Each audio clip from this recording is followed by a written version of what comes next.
What if we could tell you everything? The entire history of the world. Now, what if we told you we could do it in just 2 hours? We're going to tell the whole story, from the Big Bang to the present day.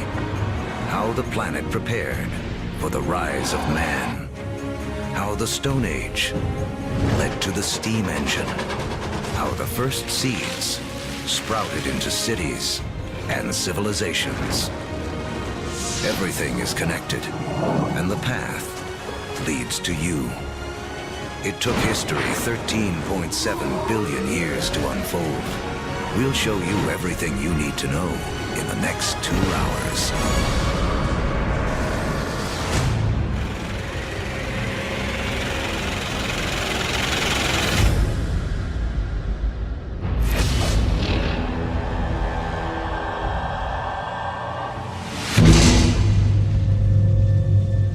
This is our infant universe.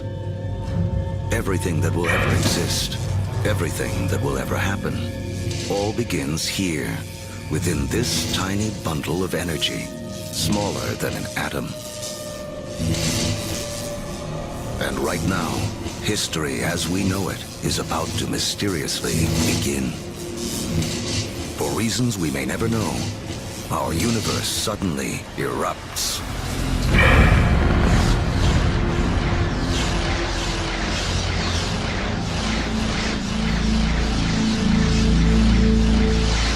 In a millionth of a millionth of a millionth of a millionth of a millionth of a millionth of a second, it went from a size smaller than an atom to bigger than a galaxy. Whoosh! What you're seeing is energy, and it's one key to understanding everything that will unfold in the next 2 hours. Within a fraction of a second, the Big Bang creates all the energy that will ever exist. All the energy that will power the stars, that will fuel anything that ever lives. All the energy that you will ever consume dates back to the beginning of time. When you put gas into your car, you're tapping energy that was created during the Big Bang. You're tapping the energy of the universe itself.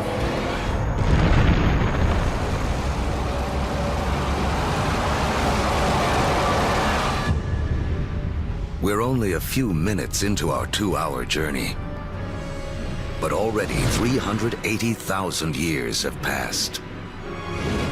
You are about to witness the birth of your original ancestors, the first atoms. This is hydrogen. The universe will use it to make everything in the world around us. Hydrogen is like a baseball team. You say, what player do I want to start my team with? Well, if I want to start a universe, I want to start it with hydrogen. Because from that, with a lot of heat and a lot of pressure, you can build more kinds of atoms. The first atoms blast through the early universe. And luckily for us, they don't spread out evenly. Because in those tiny pockets with more atoms, gravity, the great sculptor of the early universe, begins to work its magic.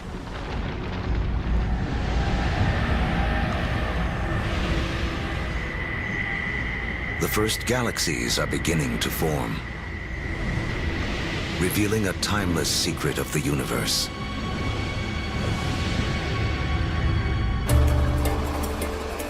Throughout history, whenever more matter and energy can be drawn together in one place, more complex things can emerge. We have all of these urban centers around the planet where so much creativity, so much art, so much science, so much culture came about because of all these opportunities for things to interact with each other. Really, in a sense, where there is stuff, new stuff can develop, and where there isn't anything, nothing much can develop.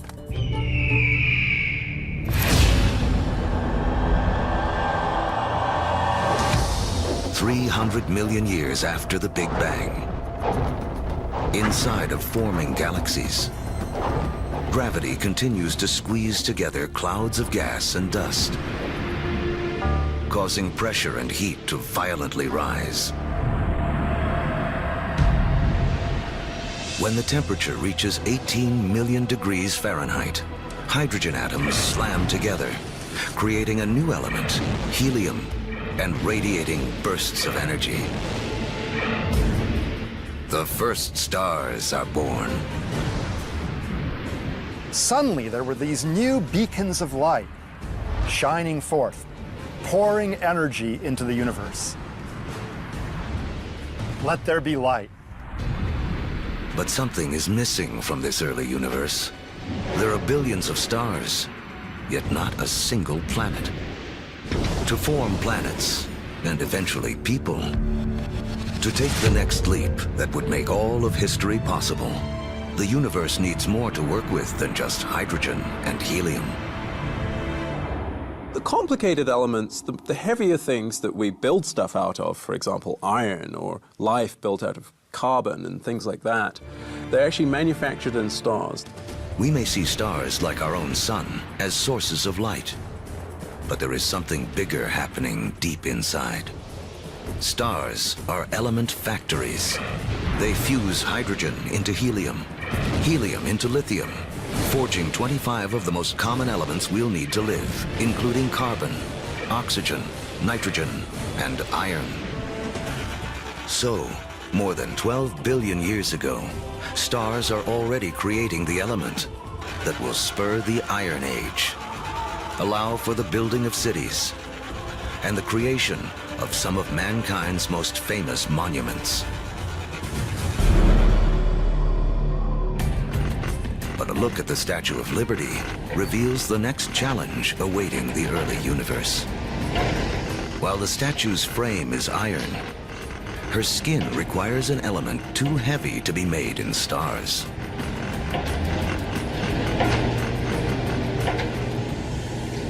For Lady Liberty to have material for her skin, for there to be gold for wedding rings, or uranium for nuclear reactors, some elements had to be created another way. Stars don't have enough energy to do the job. But if the element factory isn't powerful enough, how about blowing up the factory? Just a few million years after the first stars formed, some of them exploded. Wham! These explosions, known as supernovas, are the biggest blasts in the universe since the Big Bang, providing the extra boost of energy needed to fuse heavier elements. In the fiery blast of their own destruction, stars create uranium, gold, all the rest of the elements that will fill our world, including copper. The periodic table of the elements is really sort of a library of matter in the universe. Those are your building blocks. Everything is coming out of that particular chemistry set.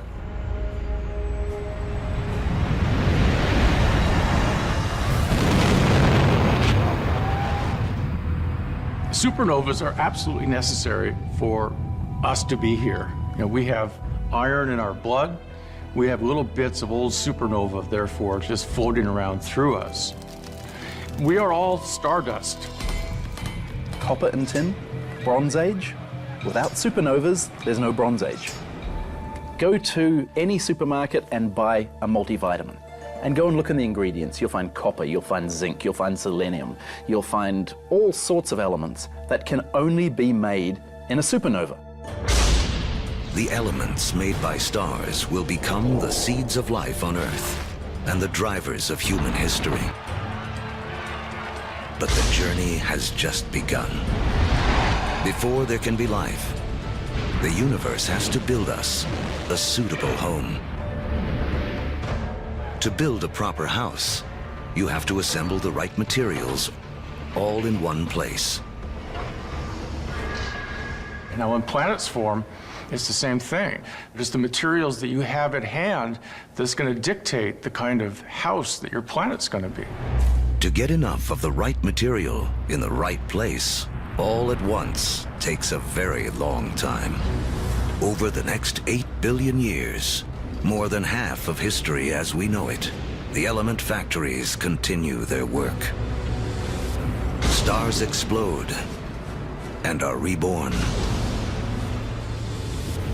Each generation with more heavy elements than the last. Until 4.6 billion years ago. Finally, there are enough materials gathered for the next step on the path to us.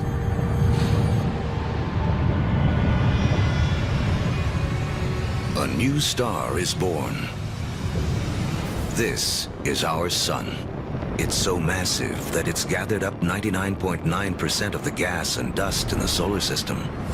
But there's still just enough left behind for gravity to build some other things. Like planets.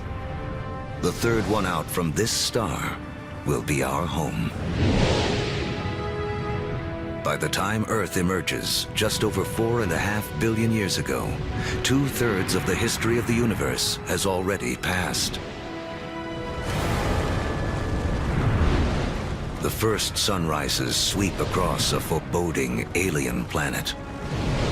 A world spinning so rapidly that a day lasts only 6 hours. When you go back to the early Earth, right after the planet formed, you really have to think of the Earth as another planet. The sun would have looked out over a hellacious scene of just molten lava.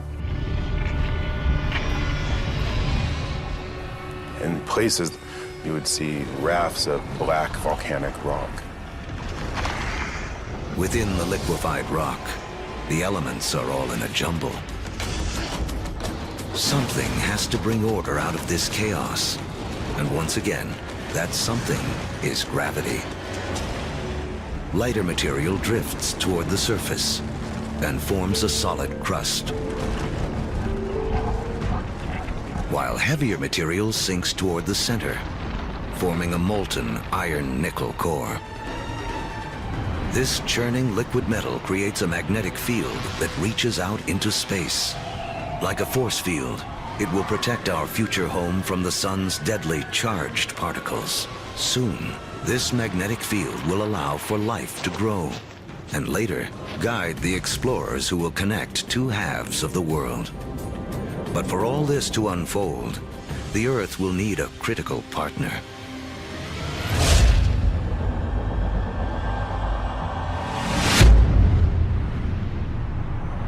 Four and a half billion years ago, an object the size of Mars smashes into the planet at 25,000 miles per hour.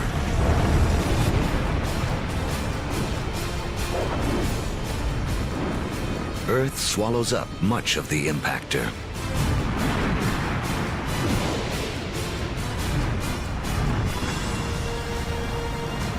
But a spray of molten debris is whipped off into space.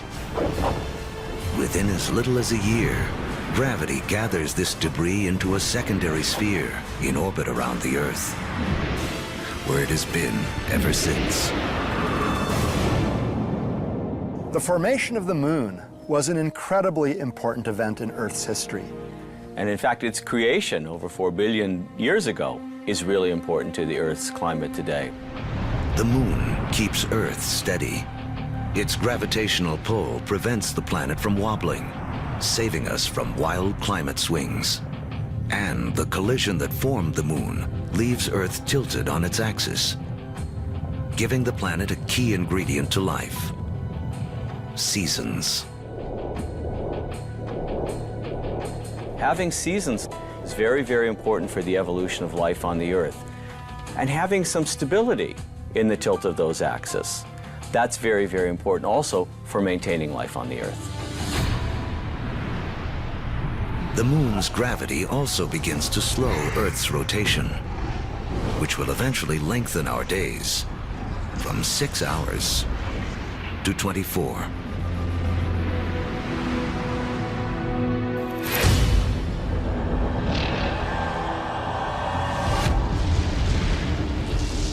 3.4 billion years ago. It's too hot on Earth for liquid water to exist, but there's water vapor, steam in the atmosphere. The trick is how to get it out of the sky onto any world where you hope to have life. A little rain must fall.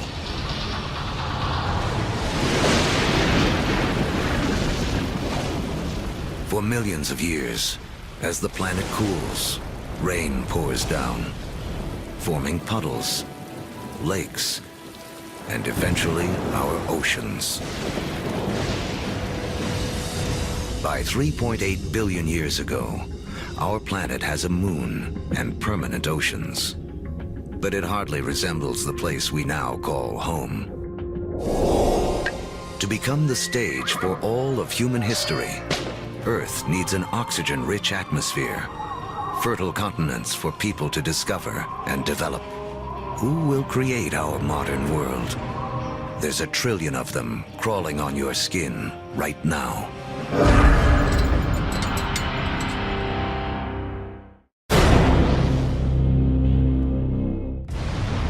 We're telling the history of the world in 2 hours, from the Big Bang to the present day. And our modern world holds important clues to the story.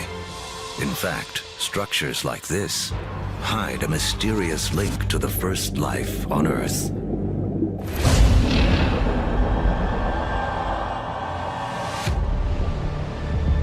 $3.8 billion years ago, beneath the surface of our primeval oceans, a revolution is taking place. 6 simple elements, including hydrogen from the Big Bang, and oxygen, carbon, and nitrogen created by stars, have combined to form the key substances that will make up all life, including us. The most spectacular is DNA. Within its spirals hide the secret codes of life. 700,000 years after the planet first formed, life on Earth begins. We stand not on the shoulders of giants, but of tiny organisms, bacteria. We're very egocentric. We think that we animals run the world, but in fact, we are very late entrants. It was an empire of bacteria long before animals. Animals come along, and we like to think that we wiped out that empire. Well, we would be dead if we wiped out that empire. I have within me an entire zoo of bacteria. In fact, each one of us has more bacteria living in our bodies than there are people on the planet. For billions of years, microbes like these will have Earth to themselves. Like our infant universe, the first life is small, simple, and full of possibilities. The secret of how it explodes into all the incredible forms we see today, including us, goes back to the beginning of time. As we've seen, all the energy that will ever exist was created in the Big Bang. All creatures need to grab their share of this energy to survive. The more we harness, the more efficiently we use it, the more complex we can become. And almost all of our share of the Big Bang's energy is beamed to us by the sun. 2.5 billion years ago, some very special bacteria figure out how to consume the sun's energy to live. In doing this, they also create the most important waste product in the history of the world: oxygen. Soon, oxygen will remake our world. But first, it has another important job to do. Earth's ancient seas are full of iron particles, and everyone knows what happens when oxygen meets iron. Here I'm a little bacterium. I've produced this oxygen molecule, and here's a big piece of iron clump. I rust it. This rusted iron collects on the seafloor.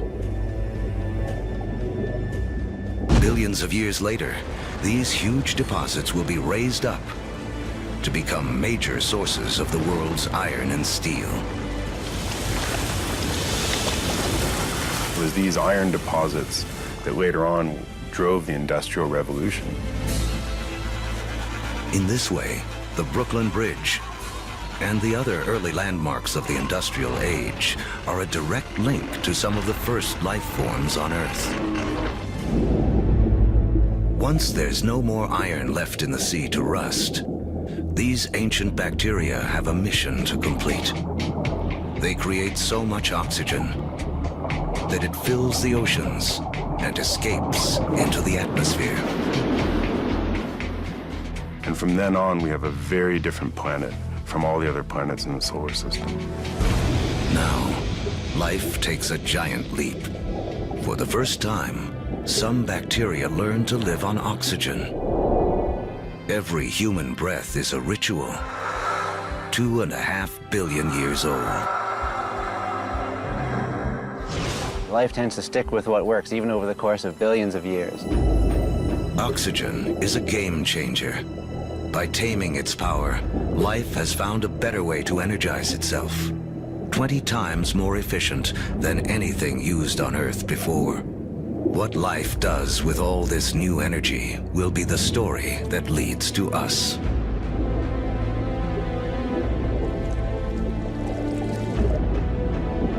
Over the next 2 billion years, life becomes more complex. Skies become blue, and so do the oceans that reflect them. Large, solid continents appear.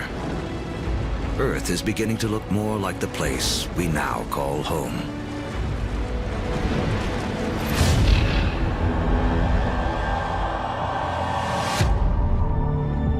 $550 million years ago, as the planet celebrates its 4 billionth birthday, oxygen levels in the atmosphere have risen from next to nothing to as much as 13%. Take a deep breath, because life on Earth is about to go wild.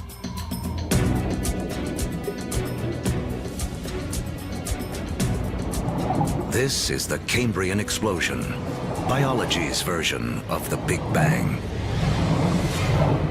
Right after you have abundant oxygen, you get size and complexity, and oxygen lets you do that. It's in this breathtaking span of roughly 30 million years that most of the major animal groups evolve. By 500 million years ago, the first bony fish have evolved in the seas. These fish are our direct ancestors. Though they look nothing like us, they evolve the body parts that will make our own bodies possible, including a spine and a mouth with jaws and teeth. We owe a great deal to our fish ancestors. In fact, all vertebrates today really represent modifications of the original fish body plan. For the first 4 billion years of Earth's history, plants and animals have stuck to the seas. But that all begins to change. With oxygen comes an ozone layer, protecting us from dangerous radiation. Plants make the move first.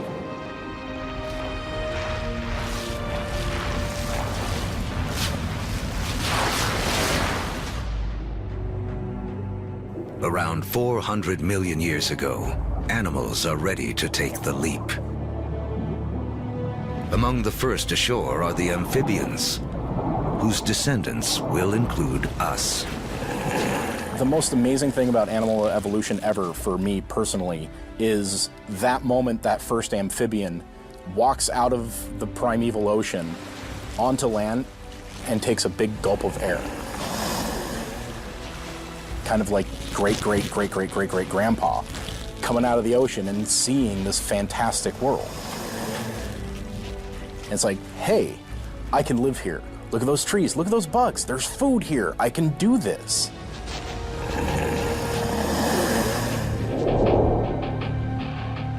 Eventually, humans will conquer every imaginable terrain. But before we can do that, our ancestors must first cut their final tie to the water. Mating season. Like modern frogs, they have jelly-like eggs that would dry out on land. But some amphibians eventually solve the problem. They evolve a new form of egg, with a shell that keeps the moisture in. This allows us to carry the ocean with us, onto land, and signals the evolution of amphibians into reptiles. You could be 300, 400, 500, 1,000 miles away from water and still have the water in that egg in order to birth. That is the key. It cuts that final tie to the ocean. That way we could colonize the rest of the land.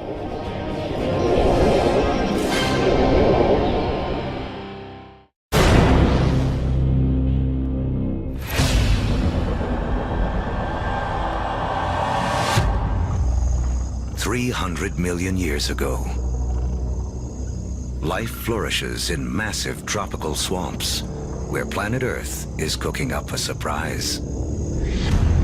As plants die here, they are buried, compacted, and cooked.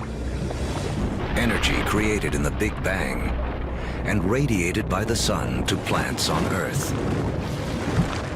is now locked away underground as coal, a gift to be opened by human beings millions of years in the future.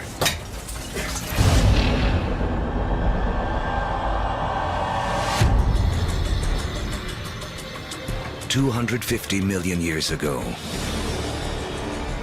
an apocalypse unfolds.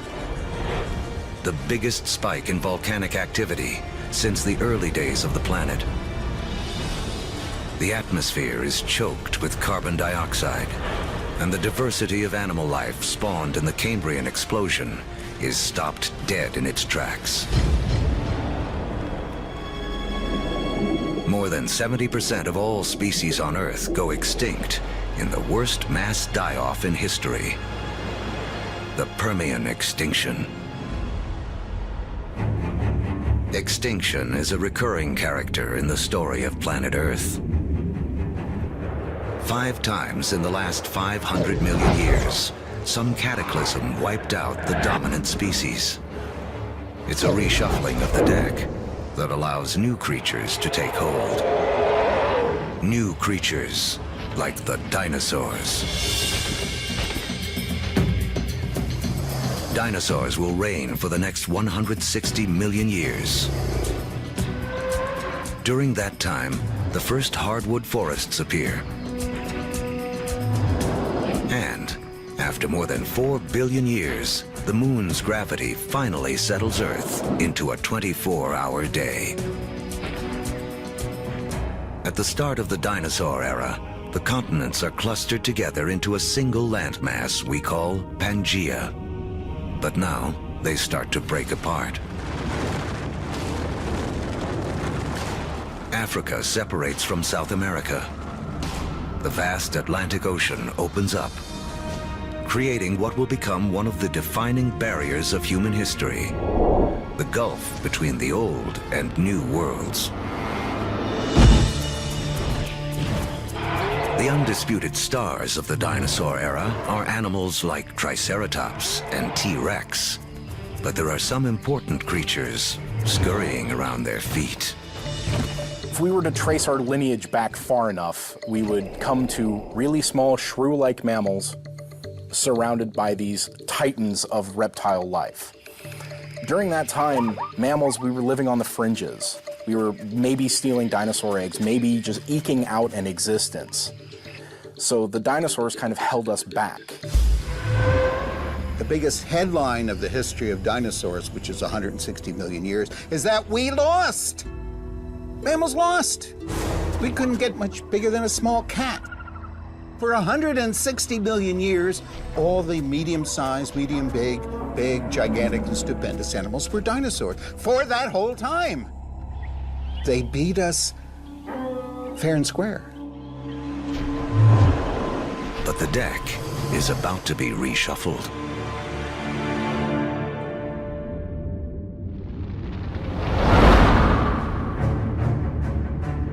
"65 million years ago, a 6-mile-wide object, likely an asteroid, slams into the Earth.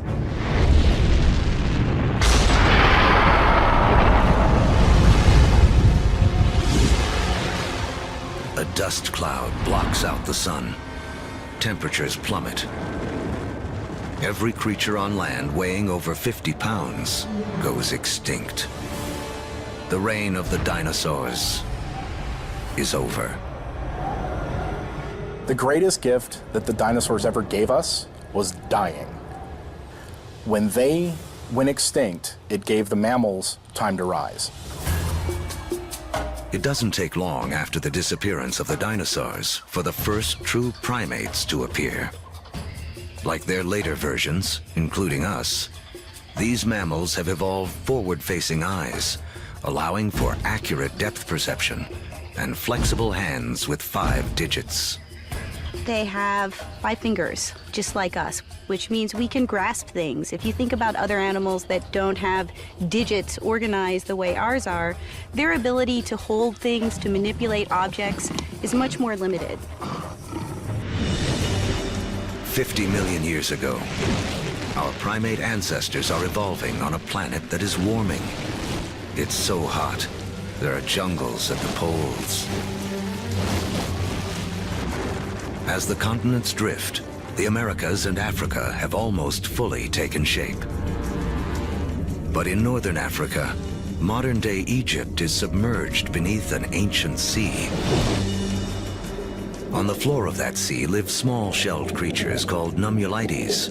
Their shells, made of calcium and carbon, pile up on the sea bottom over millions of years, where they form into limestone. Limestone that will be used to build the Great Pyramids. If you look closely at the pyramids today, you can still see evidence that these 4,000-year-old monuments are, in fact, made of 50-million-year-old seashells.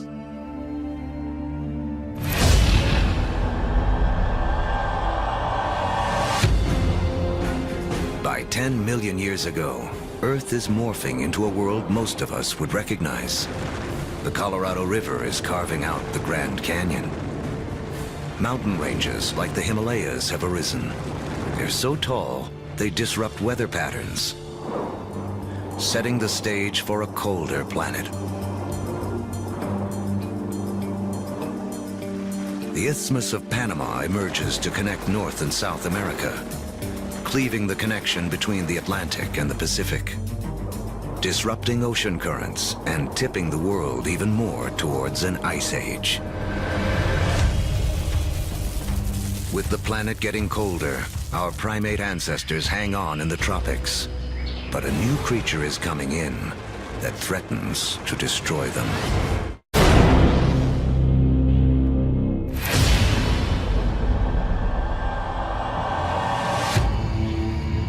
"7 million years ago, our primate ancestors lived safely in the trees. But their neighborhood is about to be invaded. This newcomer will have as profound an effect on human history as any other living thing on Earth. It seems almost impossible to believe, but one of the most important things that will lead to the emergence of us is the emergence of grass. The grasslands appear almost simultaneously around the world. We get the African savannas. We get the Eurasian steppelands. We get the North American prairies. We get the great grasslands of Argentina, appearing simultaneously around the world. In eastern Africa, Grasslands invade the traditional woodland habitat of our ape ancestors. With fewer trees and greater gaps between them, our ancestors have to adapt. Apes, we've noticed that there's more and more apes in the same tree and less food, increasing incentives for apes to go from one patch of food to a different one separated by grasslands. Now, one way to do it is to run like hell. The other way to do it is to extend one's food sources into the grasslands and seek out the foods that are available there. And so, some apes make the move down into this stark new habitat. It's a landscape better suited to primates that can walk on two legs, keeping their heads up above the tall grasses to watch for predators.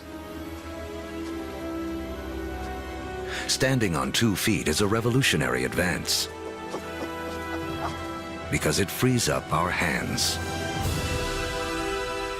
Hands we will need to shape human history.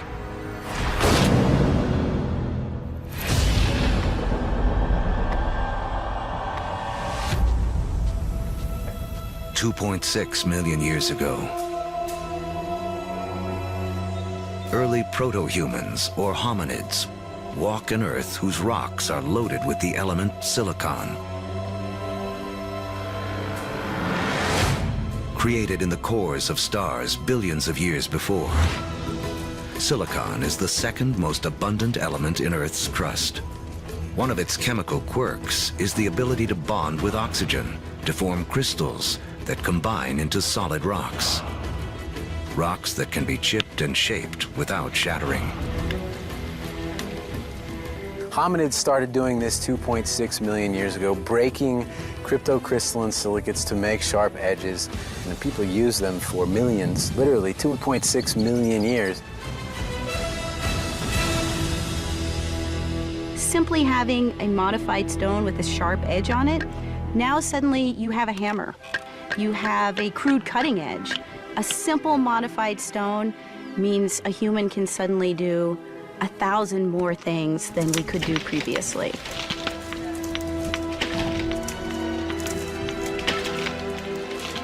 That little extra bit of technology enabled our ancestors to persist and eventually turn into us. Silicon launches the first technological revolution, the Stone Age. Millions of years after it powers our first handheld devices, another chemical quirk of silicon will make it the height of technology once again. The next leap towards becoming truly human relies on a little-known secret of our home planet. In the known universe, it turns out Earth may have a rare and special power.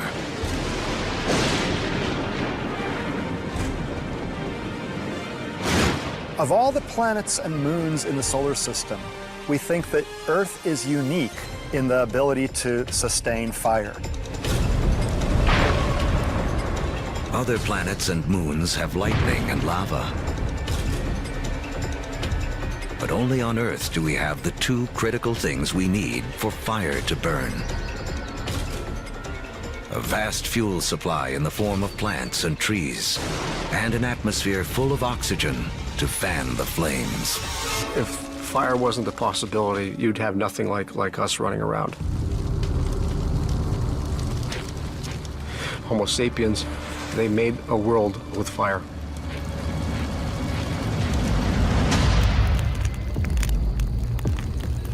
Our ancestors have fire firmly under control by 800,000 years ago. It's a skill that connects us back to the very beginning. Remember that all energy was created in the Big Bang, and all life is in a competition for our share of this energy.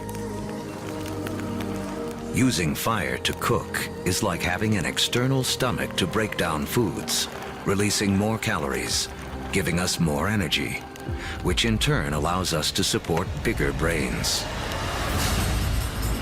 Fire is also the ultimate gateway technology. We will soon use it to turn clay into pottery, metal into weapons, water into steam power. If you don't have fire, you can't have an internal combustion engine. No fire, no metal. No fire, no rubber. It's a technology that opens a world of possibilities for creatures that know how to use it.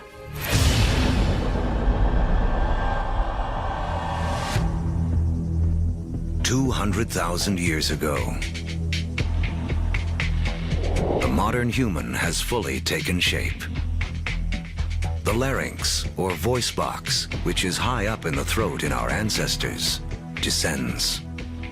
More complex sounds are now possible. We begin to speak. For the first time, information can be shared between individuals and across generations. Humans have gained a critical advantage over every other creature on Earth. You can tell my grandfather said that when the elephants didn't show up, we go off and hunted zebras. You know, my aunt told me that her cousin found this water hole on the other side of that river. And we can all benefit and we can all understand what they mean when they're describing what they found out on that landscape. Language changes humans from being like standalone computers to being networked computers, where you can share information. You know, one doesn't need to depend on one's own personal experience. One can borrow the personal experience of anyone with whom one can communicate. That's a powerful advantage.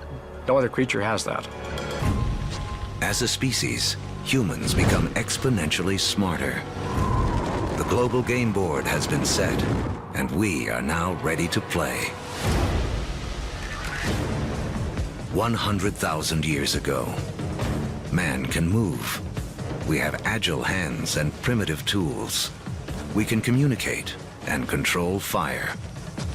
We are finally ready to expand out of our African home on a path millions of years in the making.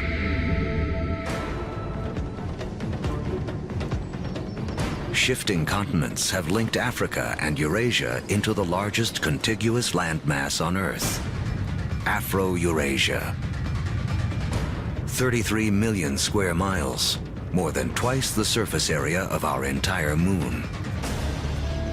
For early humans, this means more than half the land on Earth can be reached on foot. Human dispersal was a crucial game changer. We are one of the few primates that live on more than one continent simultaneously. So what that means is that we're better insulated from the kinds of things that cause big mammals to become extinct than other primates are. It's extinction insurance. Dispersal is extinction insurance. But just as the world begins to open itself up to man, the planet turns on us. An ice age begins. Now the planet will test us like never before. By 50,000 years ago, glaciers begin to advance down from the North Pole.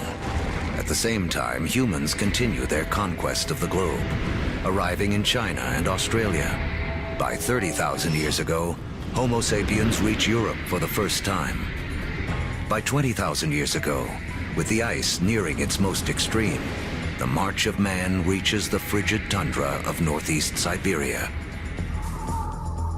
Despite the trials of the Ice Age, man endures and develops the last skills we will need to be truly human. The clues lie in these symbols.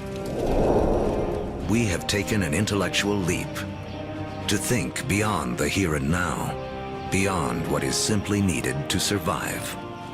We can only start saying we have an organism that is human, that is the same as us, when we start seeing evidence of symbolic thought. It's when we start seeing a picture of a cow that everybody will recognize as the picture of a cow. Because only when we start seeing all of those things can we say that is a human. People or creatures that think like us, that see the world in the same way as us.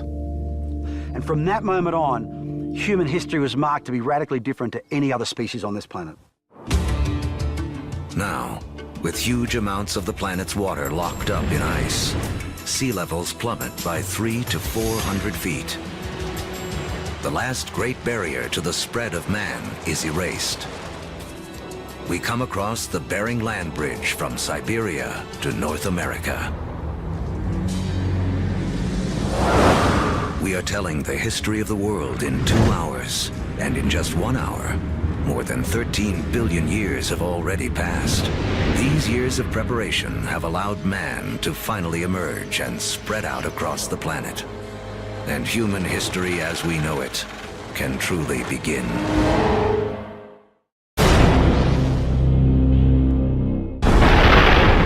Our history of the world began with the beginning of time, the Big Bang.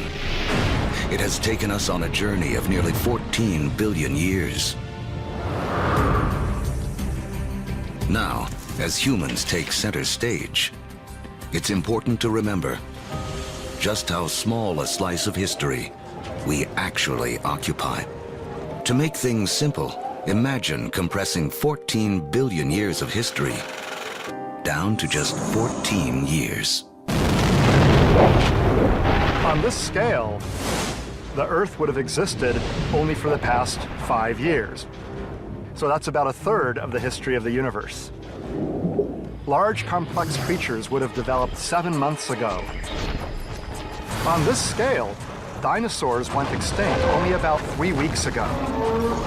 The entire recorded history of humans would span only the last 3 minutes. Modern industrial societies, the Industrial Revolution effectively, 6 seconds ago. What this shows me is that we humans have been around for only a very brief instant in the recorded history of the universe. Mankind has waited billions of years for our brief instant to shine. As the stars and our evolving planet carried out the slow work of organizing the elements in a way that would make human history possible.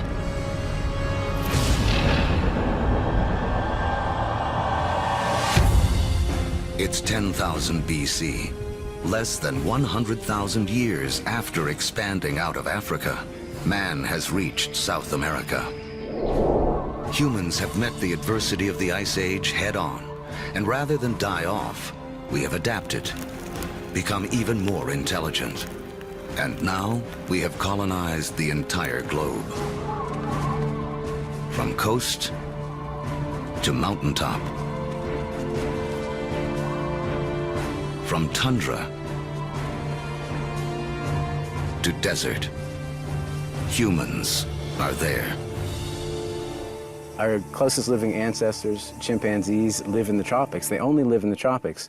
Humans have managed to colonize the entire globe. Ice Age land bridges allowed man to spread around the world. But now the ice begins to melt, and sea levels rise again. Humans are trapped and separated in 2 vast and unconnected hemispheres. Each pocket of humanity left to make the best of what it has been given. As the glaciers recede, they carve out lakes, rivers, and bays. The map as we know it emerges. In Africa, increased rainfall causes Lake Victoria and Lake Albert to overflow and form Egypt's Nile River. In Eurasia, other rivers emerge. The Tigris and Euphrates in Mesopotamia, modern-day Iraq. The Indus in modern-day Pakistan, and China's Yellow and Yangtze. These river valleys become critically important for how human history will now be played out following the retreat of these ice sheets. These are the river valleys whose waters and fertile soils will allow the first seeds of civilization to be planted. With temperatures warming after the Ice Age, plants and animals are more plentiful, and man can finally choose to stop moving. Permanent settlements begin. Populations grow,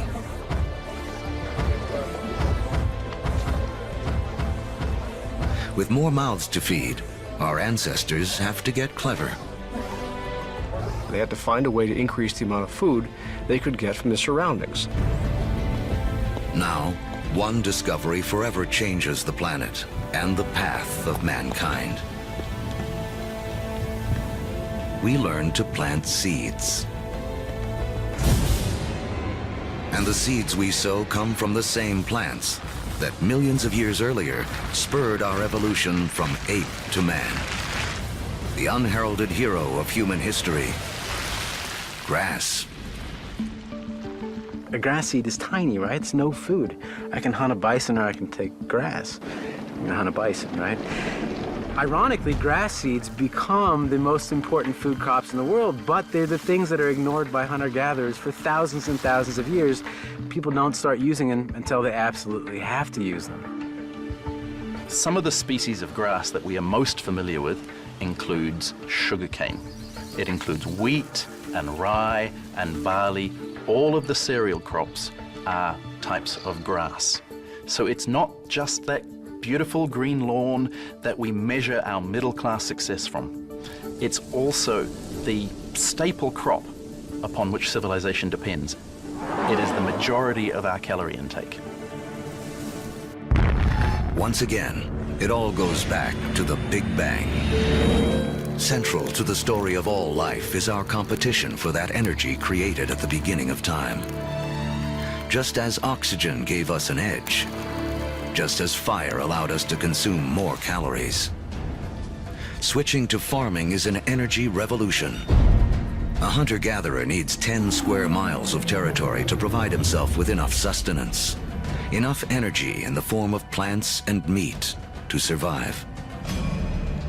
A farmer can harvest the sun's energy so efficiently, he can fulfill his needs using only 1/10 of a square mile of land. In the warming after the last ice age, farming begins to take hold in 6 places around the globe. But by the fortunes of geography, no place in the ancient world has a better concentration of plants and animals that can be domesticated than the Middle East's Fertile Crescent. In the Middle East, we have this remarkable convergence of species that seem to have been susceptible to domestication, both plants and animals. In terms of animals, we're talking about cattle, pigs, sheep, and goats. In terms of plants, 2 varieties of wheat, rye, barley, lentils, figs, all in this very small part of the world.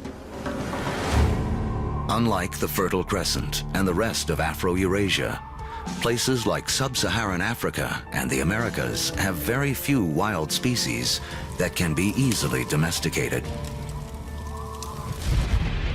It's a critical difference.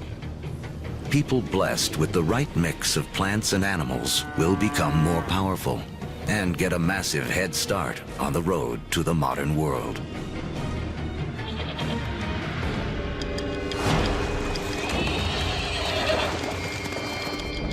One animal that gives any human who can tame it an almost unbeatable edge is the horse.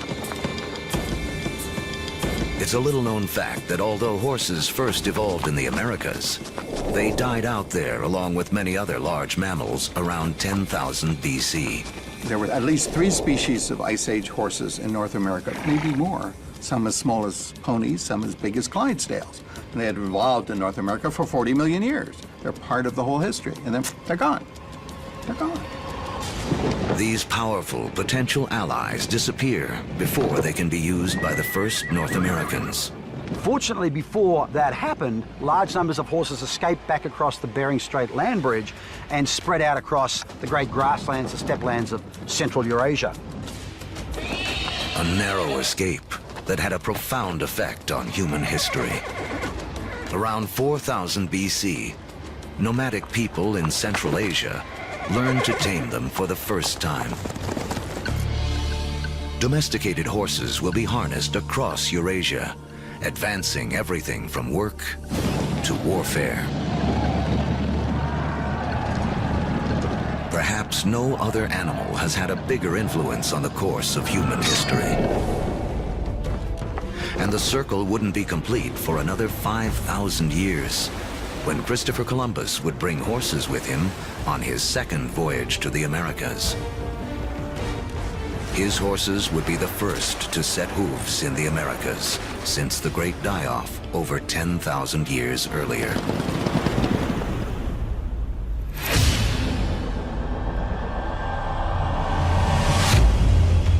6,000 years ago, domestication of animals and plants sets the stage for the next phase of human history. Like clouds of interstellar dust gathering in material to form stars, a type of gravity is at work as places like Sumeria, located in part of the Fertile Crescent known as Mesopotamia, draw in people, support large populations, and spin up into centers of power and innovation. By 3000 BC, some of these Sumerian settlements can truly be called our first cities. One of them, Uruk, has around 50,000 people living in less than 1 square mile. A population density that rivals modern-day New York City. Humans have become so efficient at deriving energy from domesticated food that this land area, which would have supported only a single hunter-gatherer, now can support thousands. But a change in diet also triggers a new dependence. Once you move to agriculture, you are depending for 80–90% of your calories on perhaps 1 or 2 species. In the case of the Middle East, wheat and barley. In the case of wheat and barley, they both ripen at about the same time. Humans have to gather the seeds at the same time. So now we have our food for the year that has arrived in one hit. It's like getting your salary paid once a year. You need to record it, you need to plan, because if inevitably your crop fails, you have famine, and you're not going to have another go for another 12 months.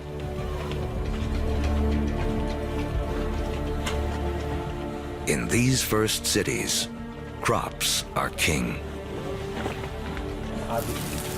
To keep track of them, our ancestors developed the first writing. To protect them, the first armies. And to administer them, the beginnings of politics. When you have hundreds or thousands of people who are living together, there's simply too many people to sort of run around and create a census. It creates a need for government. It creates a need for some form of social and political hierarchy. Planting seeds has set man on a new path. Settlements have grown into cities. But to take the next epic step from city to civilization, we'll need the help of a very surprising creature.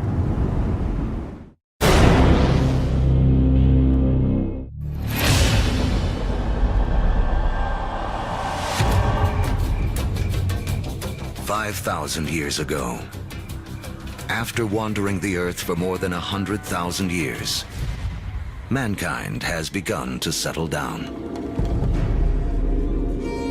We cluster near rivers, along the Tigris and Euphrates, the Nile, the Indus, the Yellow and Yangtze. Civilizations are about to take off. But first, they must all master one thing: trade. The more they exchange goods and learn from other lands, the faster they grow. It seems that long-distance trade and communication is a necessary precursor to allow urban civilization as we know it. And surprisingly, the first civilizations arise on the back of a creature with a lowly reputation in the modern world: the donkey. The donkey caravan is the interstate highway and high-speed internet of its day. Their routes will lay the groundwork for the modern world. Moving not only goods like timber and bronze, but ideas and stories. The civilizations they connect will be some of the first described in the Bible. The caravan routes converge at the Persian Gulf, where they link up with ships that carry goods to India. It essentially brought these civilizations together into great cultural and material exchange, and really was the beginning of the trend towards globalization. It is a key to understanding how our world works to this day. Just like the first civilizations, we trade and form networks. These networks form hubs. And throughout history, being at that hub has meant one thing. The amount of ideas, the amount of cargo that passes through a region seems to have a direct correlation to how powerful and important they are. By 2000 BC, humans have gone from humble huts to massive monuments. In Africa, great pyramids arise on the banks of the Nile. The first stages of Stonehenge rise up in ancient Britain. And back in Samaria, artificial temple mounds called ziggurats climb ever higher toward the heavens. To cement these massive structures together, the builders of Samaria turned to a substance that oozes from seepages along the Euphrates River. It's called bitumen. Used as asphalt in the modern world, it is the first petroleum product to be exploited by mankind. While bitumen is highly prized, the lighter, thinner substance oozing from the ground along with it is considered a nuisance by the ancients because it catches fire so easily. The ancients call it naphtha. We call it gasoline. And it's one of the first indications of the vast oil fields that will one day turn the cradle of civilization into a center of wealth and warfare. The legacy of these first civilizations can be seen in surprising ways. The Sumerian counting system was based on the number 12 rather than 10, which is why we divide our days into two 12-hour blocks, our hours into 60 minutes, and our minutes into 60 seconds. The Sumerians also likely invented the wheel, which eventually leads to another innovation that will change the course of man, the chariot. Thus bringing together the Sumerian invention of the wheel, right, with the domestication of the horse that had occurred amongst these nomadic peoples into this really formidable piece of military technology. Around 1200 BC, a chariot-driven clash of civilizations cuts off trade routes for copper and tin, the metals we need to make bronze tools and weapons. But luckily, the stars have made us an alternative: iron. Now, metalsmiths make a crucial discovery. By working at higher temperatures, they can release the power of this ancient metal. Easier to sharpen and 700 times more common on Earth than copper. It is a game changer. Humanity enters the Iron Age.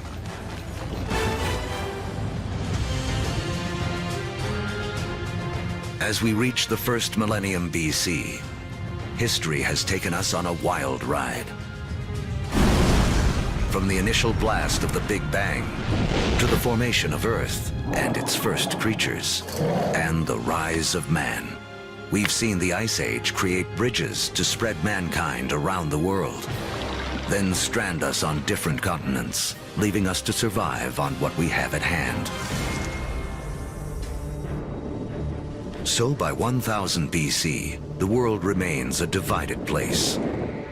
The trade network that connects much of Eurasia and North Africa doesn't yet penetrate the planet's driest deserts or cross the vastest oceans.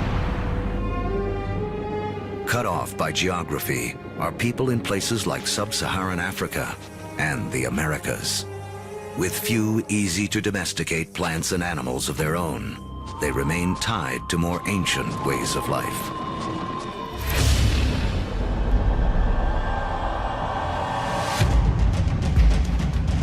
In 600 BC, the cavalry have arrived. humans ride into battle on horseback for the first time. We've seen that just taming a horse gives man a massive advantage. Now, pairing him with iron weapons makes him nearly unstoppable. These advances in technology, they don't just make a fighting ability possible. They make empires possible. And that is the story of the next several millennia. With new technology and improved logistics, empires spread, uniting massive land areas under a central control. As empires grow, so do new beliefs. One interesting phenomenon we see with the rise of these empires is this idea of monotheism, this idea of a universal God that develops over time, and it's just a phenomenon.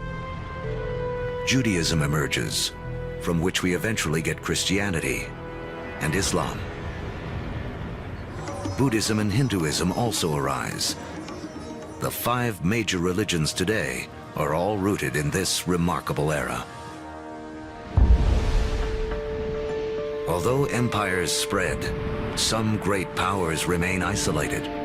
The rise of the Himalayas 50 million years earlier has left China cut off from trading with the rest of the world. But that is about to change. Around 100 BC, a Chinese emperor sends an envoy to the west in search of alliances.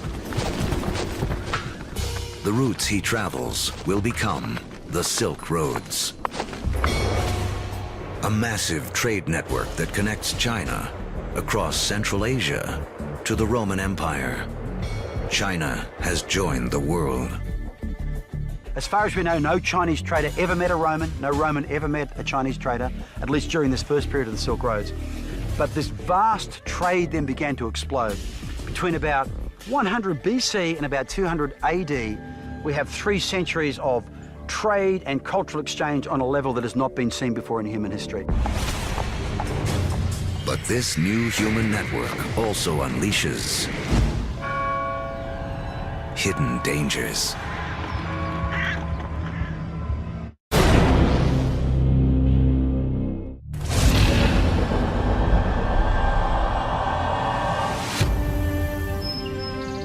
By the beginning of the Common Era, great empires have risen and a massive trading network connects most of Europe and Asia. But the trade routes also carry an invisible threat. Disease. Massive epidemics that some blame for taking down both the Roman Empire and China's Han Dynasty.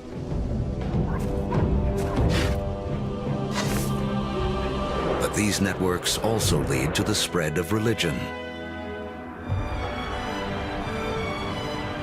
In 312 AD, the Roman Emperor Constantine converts to Christianity, paving the way for it to become the dominant religion of Europe and the West.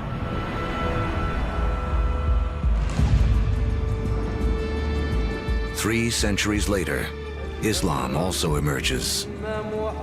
A religion that will, for a time, unify a territory 2.5 times larger than Rome ever was. Arab trade will drive innovation for the next 1,000 years and expand the global network to places it has never gone before. The Arabs are sitting in the middle of Afro-Eurasia. There are Arab traders who are sailing off to China. There are Arab traders who are traveling all the way to the Atlantic Ocean. So they are sitting in the middle of the hub. One secret to Arab trade: the camel. A creature whose ancestor, like the horse, escaped across the Bering Land Bridge out of North America. A caravan of 6 camels can lug as much as 2 tons of cargo as far as 60 miles a day, twice the load of a donkey caravan in half the time.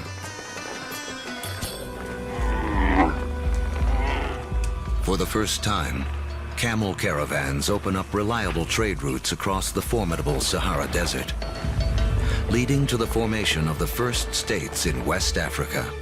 Arabic trade expands, moving salt from the Sahara to Rome, rice from Eastern Asia to India, the secrets of making paper out of China into Europe, and countless other inventions and ideas around the world.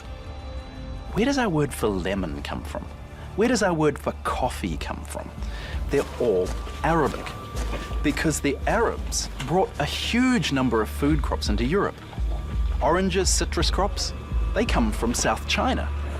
Yet they don't make it to the West until the Great Age of the Arabs. In Islamic North Africa, one Italian merchant named Leonardo Fibonacci becomes well-schooled in the ways of Arab traders. He picks up on a simple but ingenious counting system that originated in India but is used extensively in the Arab world. His writings will spread this knowledge to Europe and around the globe. With everyone counting the same way, business and trade will explode. And because of Fibonacci, people today still almost universally use the numbers known as Arabic numerals. But there is another idea Arab traders will spread, something even more influential. It originates in China around 800 AD. A Chinese alchemist in search of an elixir for long life instead stumbles upon chemistry that can bring sudden death. He combines carbon and sulfur with saltpeter, a compound made of potassium, nitrogen, and oxygen. Forged in the stars, these elements now come together to make gunpowder. The recipe for gunpowder eventually moves west across the Silk Roads to the Islamic world, where Muslim warriors use it to fire cannonballs at Christian crusaders.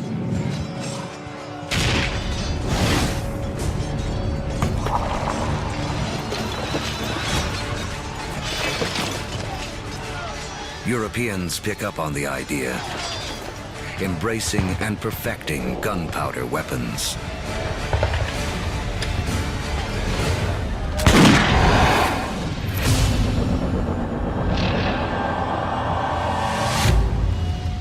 In 1492 AD.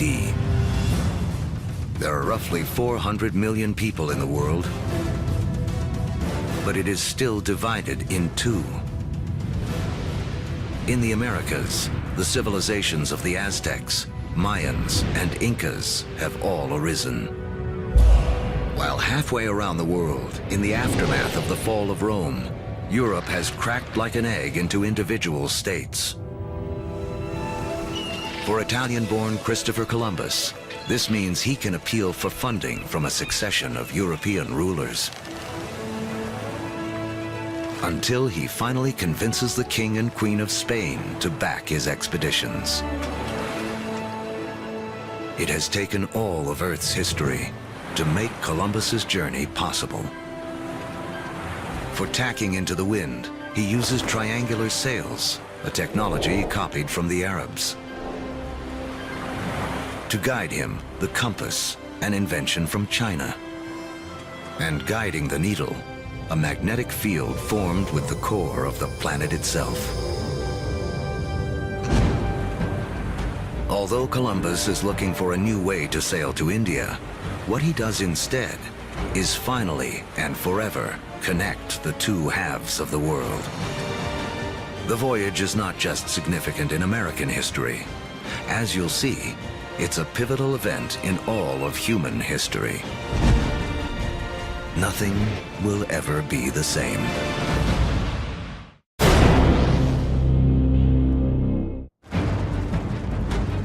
The end of the Ice Age marooned large pockets of humanity on separate sides of the globe for over 15,000 years. Now, that's all about to change.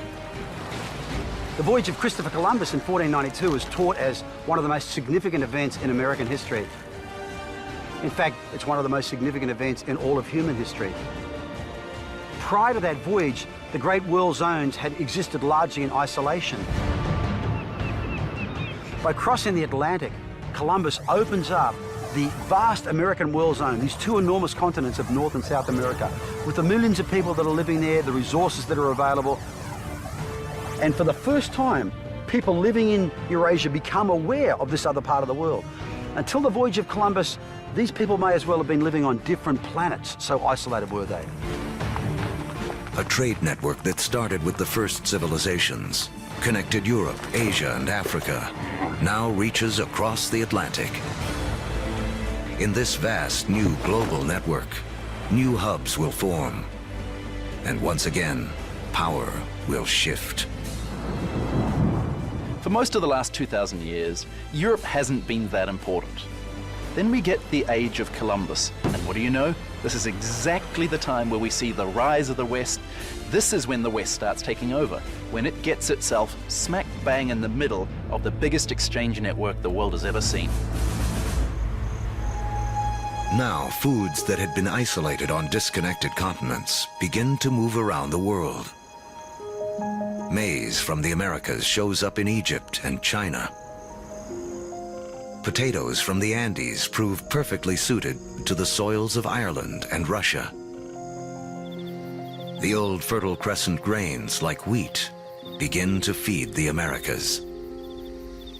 New foods mean more calories, more energy. Within 3 centuries of Columbus's voyage, the population of the world will more than double to 900 million. But the unequal hands dealt to the 2 hemispheres now play out in a deadly climax. European conquistadors, inheritors of the agriculture and animals of the Fertile Crescent, and the trade spread along the vast networks of the Old World, come bearing guns, riding horses, and carrying infectious diseases. The result, slaughter. In the years following Columbus's first voyage, 95% of the native population in the Americas will die from European guns and germs.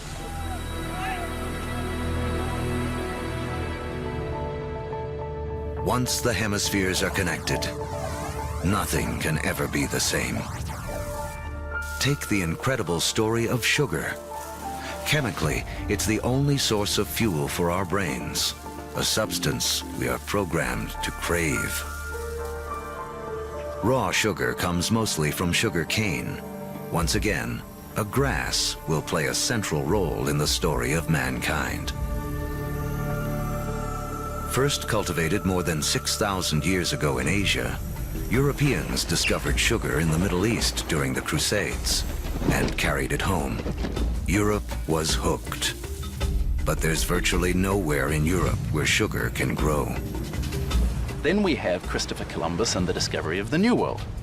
And the Spanish conquistadors, yes, they initially are very interested in the gold and the silver, but really, they just want to make it rich. They don't care how they're going to make it rich. And once the gold and the silver has been looted, the next step is to open sugar plantations. The Spanish themselves don't want to work in the sugar plantations. They start looking around for a new labor force. And over on the other side of the Atlantic, there is a place where they can buy slaves. And if we look at the history of slavery, the #1 destination of slaves from Africa are sugar plantations. So the history of sugar shapes the development of history through the Middle East, through the Crusades, through the conquest of Mesoamerica, and even the history of slavery from Africa to the Americas.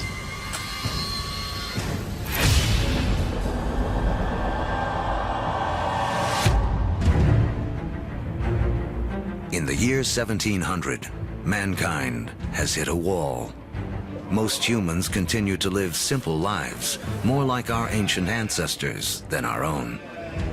When you think back to the world in 1700, most people were farmers, most people practiced small-scale subsistence agriculture, most manufacturing was done in workshops. In 1700, it takes over a year for cargo and information to circle the planet. longer than it would take us today to get to Mars. What's holding us back is how we power our lives. In Egypt of 2000 BC, 90% of all work was done by human muscle, with animals kicking in the rest. By 1700 in Europe, the majority of work, 70%, is still driven by human muscle. Muscle power alone can't clear the path to the modern age. But there's a breakthrough hidden deep within the Earth.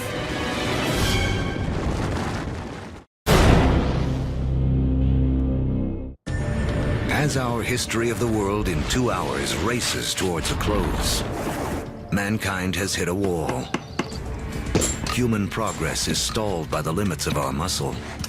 To break through, we'll need a new way to power our lives and the entire history of the world. Remember that billions of years ago, iron from exploding stars was gathered up into planet Earth during its formation. Thousands of years ago, man started using this iron for tools and weapons.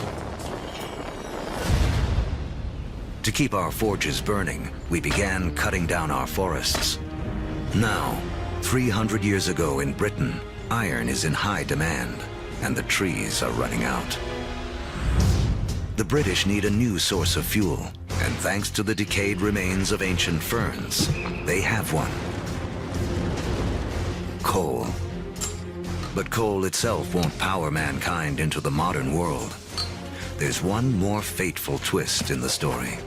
As the quest for coal takes miners ever deeper into the ground, water begins flooding the tunnels. To pump out the water, a new invention is needed. In 1712, Thomas Newcomen produces a pump powered by burning coal and driven by steam. Newcomen's machine is the first practical steam engine. It is this combination, energy and engine, fuel and machine, that will free man from the limits of his own muscle and change the world. The Industrial Revolution begins. Along with political revolutions in America and later France, this technological revolution forever transforms the landscape of the world. And before long, the Atlantic world has become the new economic, therefore cultural, therefore political, therefore military leader, and will utterly dominate global geopolitics from that moment to this. Trains thunder across the countryside. By the 1870s, the internal combustion engine has arrived, and the Germans invent its killer app, the automobile. Oil, the substance which the ancients considered too flammable to be of any use, becomes the most important commodity on the planet, fueling even more innovation. The telegraph and telephone move messages at lightning speed. With electricity, mankind reclaims the night from darkness. The hub of power has shifted. In 1800, Europeans and their descendants controlled 35% of the land on Earth. By 1900, they control 85%. By the 20th century, fossil fuels and the internal combustion engine have amplified everything, including warfare. That technology meant that military power and military conquest was something that could be international in a way that it had never been before. In the 20th century, almost 3 times as many people are killed as a result of war as in the previous 2,000 years of human history combined. The application of the industrial skills, the industrial technologies of the 18th century reached their culmination, I think, with these extraordinary events. And it's all being driven again by the micro-fossilized bodies of organic entities that disappeared into ancient swamps millions and millions of years ago. The Industrial Revolution also allows the human population to explode. It has taken 200,000 years of human history, from the dawn of man to the year 1900, for the population to reach 1.6 billion. Now, within the 100 years of the 20th century, it nearly quadruples to more than 6 billion. The 20th century is the most extraordinary moment in human history. Never before have we seen change on such a scale.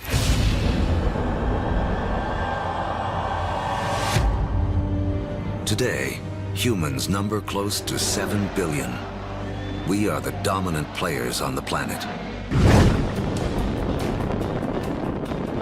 We have learned to harness 50,000 times more energy than our ancestors just 10,000 years ago. This energy drives our fast-paced lives and a literal worldwide web, a network that, as we have seen, has been in the making for as long as humans have walked the Earth. Our 2-hour story is coming to an end. A story that really began 14 billion years ago with a tiny universe where everything was all in one place. Then the Big Bang. All the energy that has ever existed created in an instant. Gravity sculpted our universe. For billions of years, stars and supernovas created all the elements we would eventually need. Then an extreme Earth took shape and settled into just the right conditions to support life.